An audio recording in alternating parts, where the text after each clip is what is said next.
I hope Star Trek Strange New Worlds finally retires its most overused alien villains. For decades, Star Trek has introduced some of the most iconic alien species in science fiction. From the stoic Vulcans to the enigmatic Q, the franchise has built a universe teeming with life and conflict. Yet, as much as fans love these alien encounters, one pattern has become increasingly clear. Certain villains have been recycled so often that they feel less like threats and more like background noise. With Strange New Worlds exploring the pre-TOS era, I'm hoping the series finally retires the franchise's most overused alien antagonists.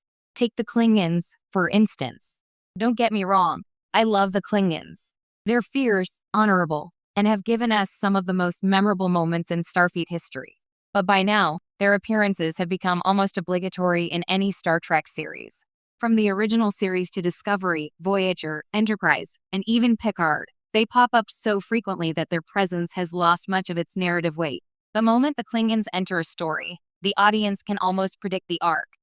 Diplomatic tension, an inevitable battle, and a lesson about honor. It's a formula that rarely surprises anymore. Then there are the Romulans, another classic villain who has become something of a recycled trope. The Romulans' penchant for subterfuge and political maneuvering is central to their identity. But the franchise leans on them so heavily as antagonists that their mystique has dulled. Once, the Romulans were terrifyingly elusive, lurking in the shadows and manipulating events from afar. Now, their every move is parsed out in predictable narrative beats, and even their dramatic reveals feel telegraphed. In Strange New Worlds, there's a real opportunity to either deepen their characterization or give them a breather. Let them be the mystery again instead of the default adversary. And we can't ignore the Borg. Star Trek's cybernetic hive mind is undeniably iconic, but the Borg's repeated use across Next Generation, Voyager, and even references in Discovery has made them less frightening. When a villain becomes an unstoppable force that only appears during high-stakes moments, their impact diminishes with each reintroduction.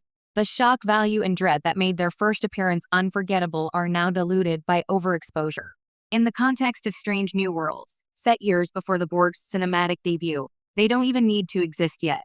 Their absence could be a powerful storytelling choice, allowing the crew to face threats that feel fresh and unpredictable. The problem with recycling these villains isn't just redundancy, it's narrative stagnation. Star Trek has always thrived on the unknown. The franchise's heart has been exploration, discovering new worlds, cultures, and philosophies. Overused villains shift the focus from discovery to combat, from nuance to repetition. When every story arc relies on the same antagonists, the universe feels smaller, not bigger. For a show like Strange New Worlds, which celebrates episodic adventure and moral complexity, leaning on worn-out adversaries undermines the series' potential to surprise. Instead, Strange New Worlds has a golden opportunity to refresh the franchise's rogue gallery.